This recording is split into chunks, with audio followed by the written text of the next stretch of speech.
I look at the performance, before the goal happens. J-Mac spoke on the broadcast about some honest truths at halftime about obviously he said the poor first Sorry, half. I didn't hear that. Sorry. J-Mac spoke on the broadcast about honest truths at halftime. You guys had a bit of a big conversation at halftime, and things obviously changed in the second half. What were some of those things that you did, I guess, alter? I can't really tell you that.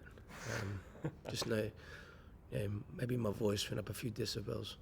But yeah, look, that's sports and that's football. I'm just really happy with the reaction that they gave. But sometimes sometimes things need changing. And I'm not talking about personnel or formation, but I needed to get a reaction from the players, and I thought we did that tonight. Just coming back to that first half, we haven't seen a lot of Tilio and Berenguer together in midfield this season. Last time that would have been Central Coast. But how did Aidan O'Neill go in that first half, considering how Newcastle pressed on the ball and higher in advanced areas of the pitch? I mean, he had Aidan O'Neill. How do you think he adjusted to how Newcastle pressed in the first half and as the game went on? Yeah, look, I think a lot of us with positioning and intent sometimes, and I thought especially first half, we were just a bit too late at times. Our positioning was okay, but if you let anyone play, it doesn't matter where they are or who they are. They can hurt you at times, and at times we suffered that. But also at times in the first half, we did not bad. So it's something that we have to look at, and I'll work on it and to get it better. But then obviously the second half things change a bit. And then we adapted really well. So look, I was happy with that. But obviously, we need to work on the first half. Well, one player who did shine after halftime was Marco Tilio. I mean, he really thrived when the game started to open up. 2 assists, playing behind, obviously overcame that calf niggle. I guess, how'd you see his performance today? Yeah, look, as you know, Marco's a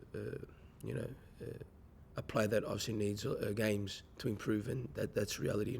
We know he's only young, but by performance like this, it helps. One thing that I'll never do is guarantee people to play. So even though Marco went off in the first half last week, I decided to stick with him because it worked with what we needed to do. And again, I thought he was good at times. I thought sometimes it was a bit sloppy.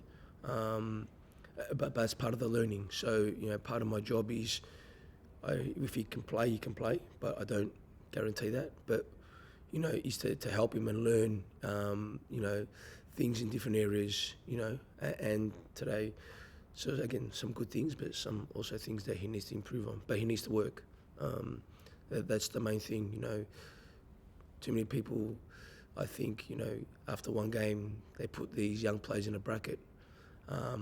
But as we know, reality, that's not the case. So they need to keep working hard to get better. Well, you're back in 4 days against the Mariners. Are you hoping to have Jamo back for that game as well?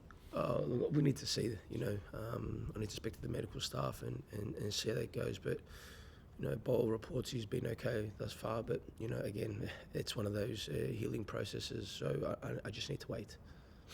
Looking ahead to that game, just in relation to Connor Metcalf, is he more likely to come back into this game? What was the rationale behind him, starting on the bench? Look, I think for us, we're playing every 4 days, so sometimes you need some freshness in the team. Even though, I don't like to do that too much, but I think he's had a long sort of season with the Olympics and the Socceroos, and I just think mentally and physically he needed a bit of a break, and and again that's why we put Marco on and rested Connor for I think it was 60 minutes or 70 minutes.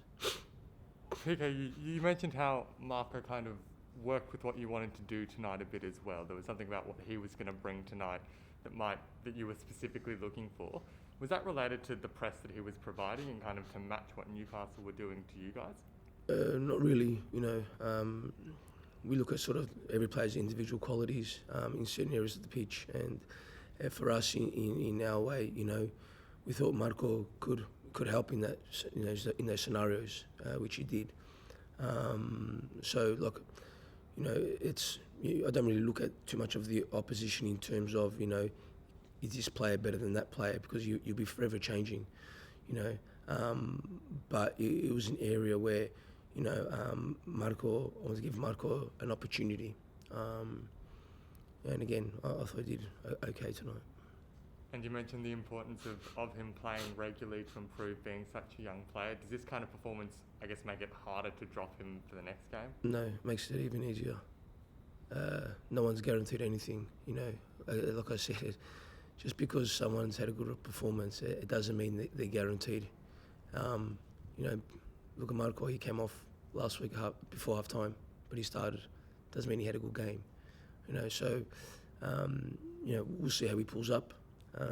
But there's competition for places, and my job is to pick the best starting 11 for the start of the game.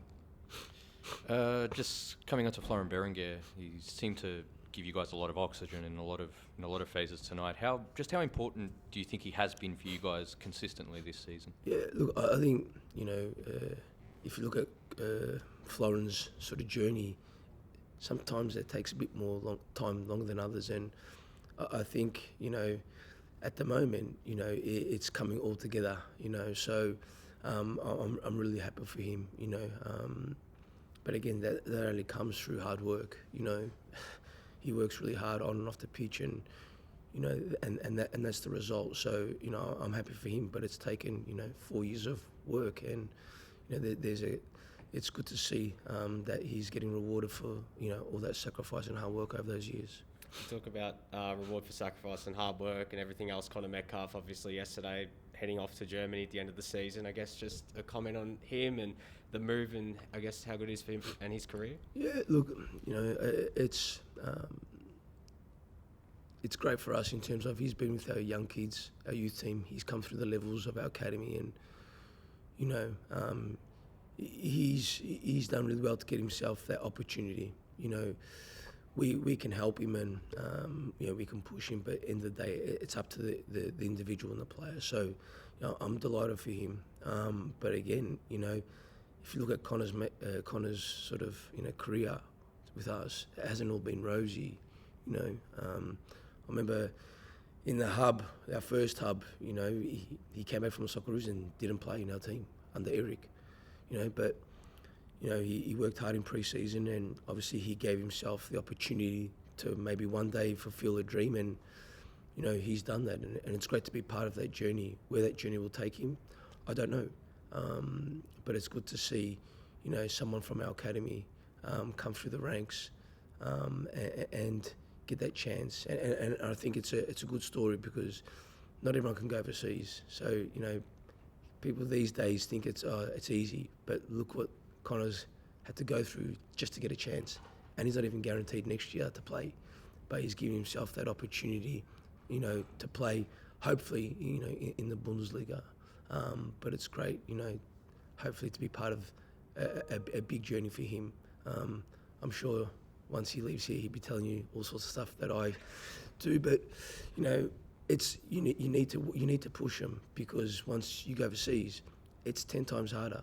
There's more players. There's probably better players. You're in a tougher league. One game, it could be the start of you or the end of you. And people don't understand about Australians, but we live 24 hours away. Football's not our number one sport, so he has to work twice as hard just to get the opportunity. So it's great that he's been rewarded thus far, but he needs to continue to work. Thanks, guys. Thank you.